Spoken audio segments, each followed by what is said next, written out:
Hi everyone, it's QuickyBaby and welcome back to World of Tanks, and in today's video I'm going to be giving you my initial impressions and also tips and tricks for one of the two new maps that came in update 1.1. It's Minsk. Minsk is in Belarus, and it's actually where not the headquarters of Wargaming is, because that's now in Cyprus, I guess for tax reasons, but this is where their main development goes on for the World of Tanks game. Now, Belarus, Minsk is also where my wife is from, where Tanya's from, and so I've had the pleasure of visiting Minsk pretty much yearly or multiple times a year since 2013. And so what's cool about this map is it is actually based around one of the central parts of Minsk. The Ferris wheel, you can go see that if you're interested in that kind of thing. And there's different other landmarks on the map that you can check out. Firstly, there's an eternal flame here, which is one of the I guess one of the monuments dedicated towards World War II, and well, you can definitely tell that Wargaming take pride in this, and they've really gone to town on the area.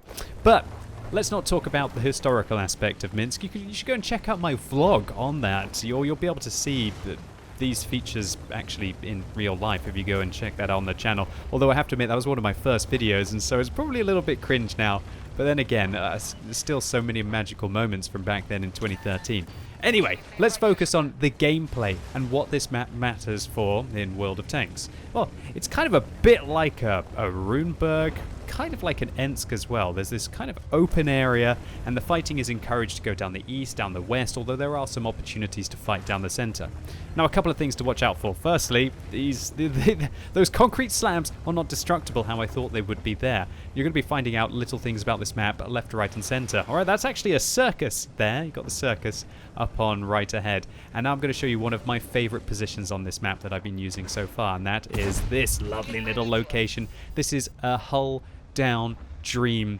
Now, I know a lot of you will be thinking, oh, for goodness sake, Soviet tanks are going to do really well here, and yeah, they do. They do fantastic in this position. You can get here and your hold down vehicles, irrelevant to what they are, a Super Conqueror or something like that, or even at lower tiers, something like an M6 could probably do well here.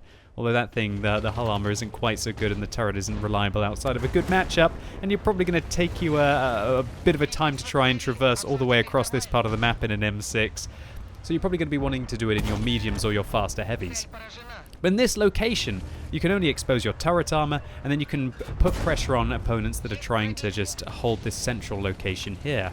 Now, this area of the map, it's very important to understand that I feel like this is your best opportunity for actually pushing against your opponents on this part of the map, because there's multiple ways to go through, and you see how that it's also covered, so to say, from each side. I'm going to be exploring this big open area in a second, but I really feel like the west is your best opportunity to really try and flank safely and try and get through.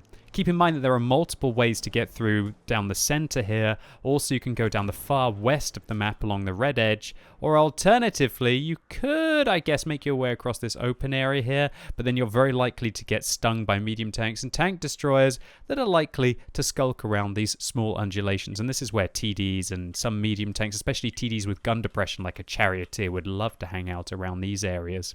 Now, what I found on this map is usually the east is a complete stalemate, and let me show you why it is a stalemate over on this part of the map. It's just because this area is just so wide and open, and usually opponents that try to drive through it, or even your own team that try to drive through it, lose substantial amounts of hit points. And when they end up here, or alternatively, if they end up on the other side, then any tanks that have taken the center part, or alternatively that are chilling around this area or this area, just get really easy shots into them. And so I feel like if you want to try and push down the east, you have to do it with a lot of your team members, and you really have to try and hug the edge of the map, in my opinion, and try and advance in through this area, and alternatively advance in through this area as well. Don't get caught trying to faff through this tiny little area here. I really feel that you're probably going to be stung in the side, and also all of these apartment blocks and the central avenue inside them, there's lots of alternative ways to get in and out. So it doesn't really feel like it's a linear pass. It's hard to control. There's lots of confusion here, in my opinion,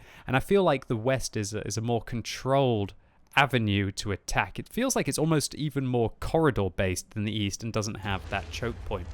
Now, one thing that you can do in your medium tanks and your tank destroyers is to try and dominate the center of the map using these positions here. These hills actually provide you with so many opportunities to avoid fire from the enemy team, and as long as you keep moving to hopefully avoid the self-propelled guns who love to hang around at the back of the map here and here, and these artillery are trying to run away from our advance towards the northeast, then you're going to do really well indeed.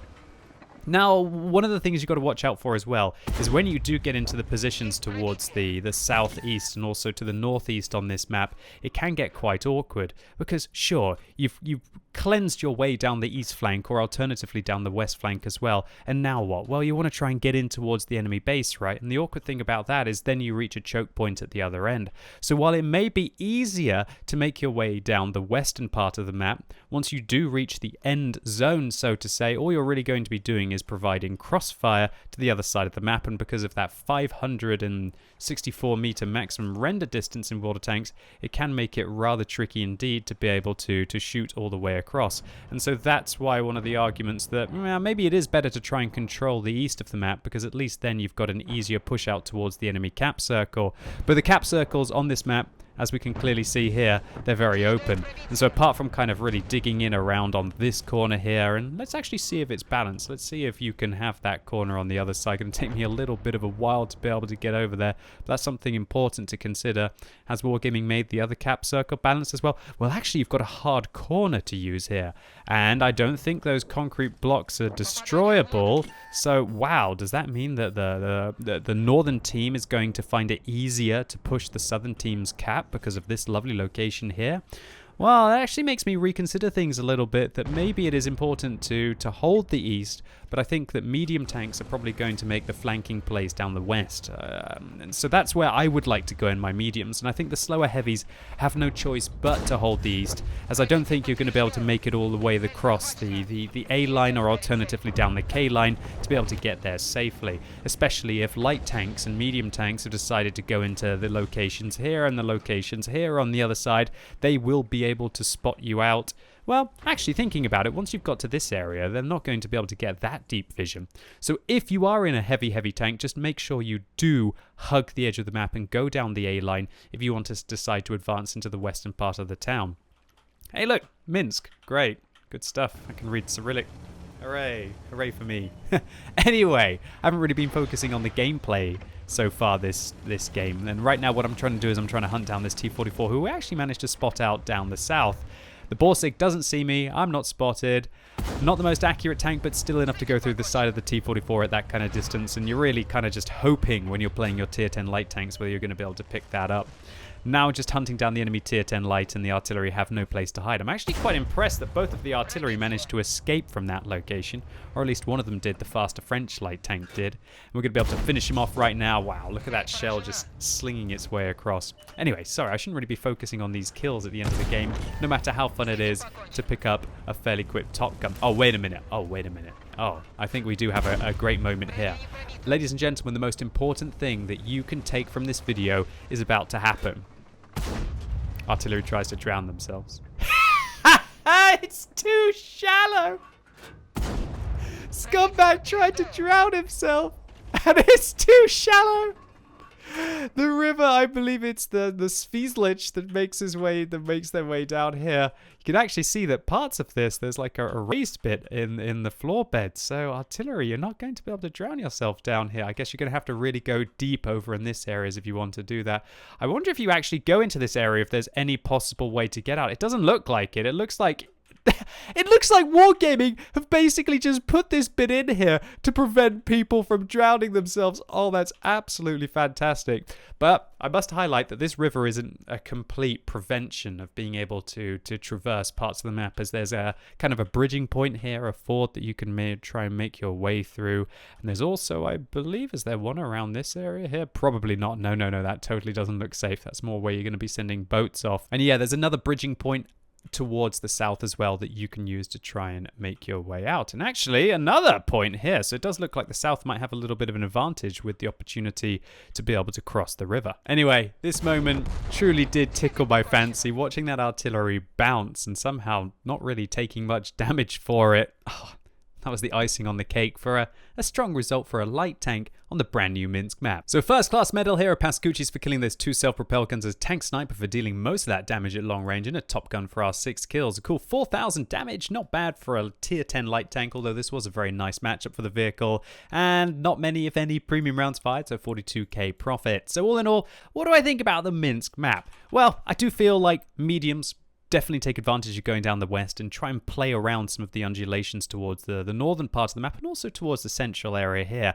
I feel like the slower heavies, unless you really want to take a long way to try and aid that flank, and once you really reach this area and this area, you're going to struggle to be able to breach out towards the east. Once you reach the end goal, you're kind of stuck with fighting it out down the east. If you're playing an artillery, then I found that these kind of positions here are very effective and you seem to be able to get cracking shots on your opponents. Although I was playing a Conqueror gun carriage, which does have a very nice shell trajectory, so maybe that was one of the reasons. All in all, so far I've had quite a few fun games on Minsk, although that might be down to the fact that I was just getting lucky, because I think I've only managed to get on this map about 3 or 4 times. But all of the games that I had seem to be fairly close, but maybe that's just because people haven't figured out the truly strong game-breaking positions on this map and are being quite timid, and usually when players are playing timid, you can take advantage of it. But I would be interested to know what all of you have to say about the Minsk map. Have you managed to get on it yet? If you have, do you think it's another Stalingrad, Kharkiv, 2 maps that were based on a real-life location? They didn't really work out. Is Minsk going to be the exception, or is it just following on from their disaster? And so that's it for today's video. I hope you enjoyed it. If you did, make sure you give it a thumbs up, but if you hated it, give it a thumbs down. And if you're watching this video as it's released on Sunday, it's time for another World of Tanks Tech Tree showcase on twitch.tv/QuickyBaby. And as the M48A5 pattern is top of the tree currently on the European server, then what better time than to show off the entirety of the American medium tank line. So come along right now as I start at tier 1 and make my way up towards my most played tank of all time. Yeah, that's right. It's not the Comet, it's actually the M48A5, which is an absolutely fantastic mix of a well-rounded capacity, armor, and pretty much epic gun handling. And the idea of the showcase is so that you can see if it's a line that's worth grinding, or alternatively, if you already have all of the tanks, maybe pick up a few tips and tricks or just look at them in a different way. So I'm really looking forward to seeing as many of you as possible right now on twitch.tv/QuickyBaby. And as always, thank you so much for watching. You've been epic, and hopefully I'll see you soon.